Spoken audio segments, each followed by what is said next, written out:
MT world facts के मुअज़्ज़ज़ दोस्तों, मैं हूँ मारिया ताहर।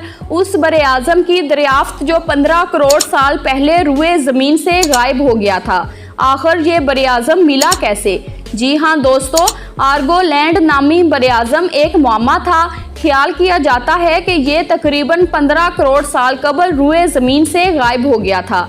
लेकिन ऐसा क्यों हुआ था? ये सवाल बरसों से माहिरीन अर्जियात के लिए एक पहेली जैसा था, जो हाल ही में हल हुई है। जी हाँ दोस्तों, नीदरलैंड के माहिरीन ने ऐलान किया है कि उन्होंने इस खोए हुए बरे-आज़म को तलाश कर लिया है, जिसने कई बरसों तक साइंस की दुनिया को हैरत में डाले रखा। तकरीबन 5000 किलोमीटर तवील ज़मीन का ये टुकड़ा, जो मगरबी ऑस्ट्रेलिया से टूटकर गायब हो गया था, किसी ज़माने में सुपर बरे-आज़म गोंडवाना का हिस्सा था, जिसमें लातीनी अमेरिका, अफ्रीका, इंडिया और अंटार्कटिका भी शामिल थे। साइंसदानों को इसके वजूद के बारे में इसलिए इल्म हुआ क्योंकि उनको ऑस्ट्रेलिया से इसके जुदा होने के शवाहद मिले थे।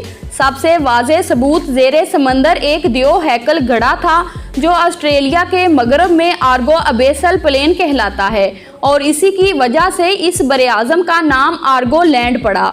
गोंडवाना का हिस्सा रहने वाले दीगर बरे-आज़मों को देखकर बआसानी पता चलता है कि ये किसी ज़माने में एक ही थे, जैसा कि अफ्रीका और लातीनी अमेरिका। लेकिन आर्गो लैंड की पहेली को एल्ड्रेड एडोकेट नामी माहिर अर्जियात की सरबराही में एक डच टीम ने हल किया, जिनके मुताबिक ये बरे-आज़म ऑस्ट्रेलिया से टूट जाने के बाद टुकड़े टुकड़े हो गया था और फिर इसने मुख्तलिफ जज़ायर की शक्ल ले ली। इसका एक टुकड़ा ज़ेरे समंदर डूब गया था और अब जनूब मशरकी एशिया के करीब समुद्री प्लेटों की शक्ल में मौजूद है। डच टीम की तहकीक के मुताबिक इसी बरे-आज़म के टुकड़े इंडोनेशिया और म्यांमार के जंगलात के नीचे भी मौजूद हैं। लेकिन ये बरे-आज़म मिला कैसे? जी हाँ दोस्तों, इन साइंसदानों की टीम ने 7 साल तक मुख्तलिफ कंप्यूटर मॉडल्स का तजर्बा किया।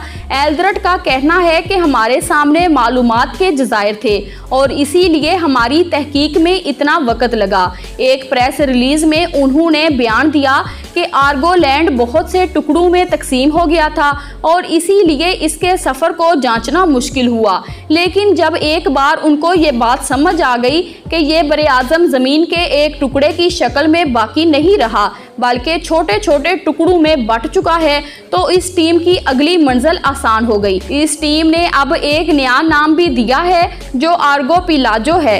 इस बरे-आज़म की पहेली को हल करते हुए इन साइंसदानों ने शायद एक और मामे का सुराग भी लगा लिया है, जो माहिरीन हयातियात के लिए काफ़ी बड़ा अजूबा था।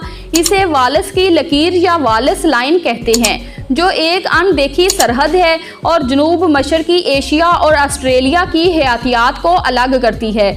माहिरीन ने देखा कि इस लकीर के दोनों इतराफ में मुख्तलिफ इकसाम के जानवर पाए जाते हैं, जो घुलते मिलते नहीं हैं। ये लकीर इंडोनेशिया के जनूब में वाक़ है। इसके मगरब में हाथी, टाइगर जैसे जानवर हैं, जो मशरक में नहीं। ऐसे जानवर जिनको आम तौर पर ऑस्ट्रेलिया के साथ जोड़ा जाता है।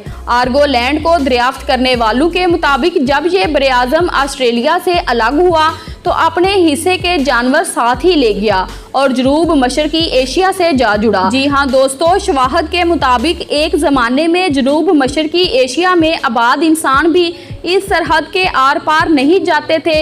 इसी तहकीक में शामिल हंस बर्जन का कहना है कि हमने जिस मॉडल से इस बरे-आज़म का हिसाब लगाया, वो माहौलियात को समझने में भी मददगार है। वीडियो पसंद आई है तो लाइक कर दें, और अगर चैनल पर पहली बार आए हैं तो जल्दी से चैनल को सब्सक्राइब कर दें। Thanks for watching my video.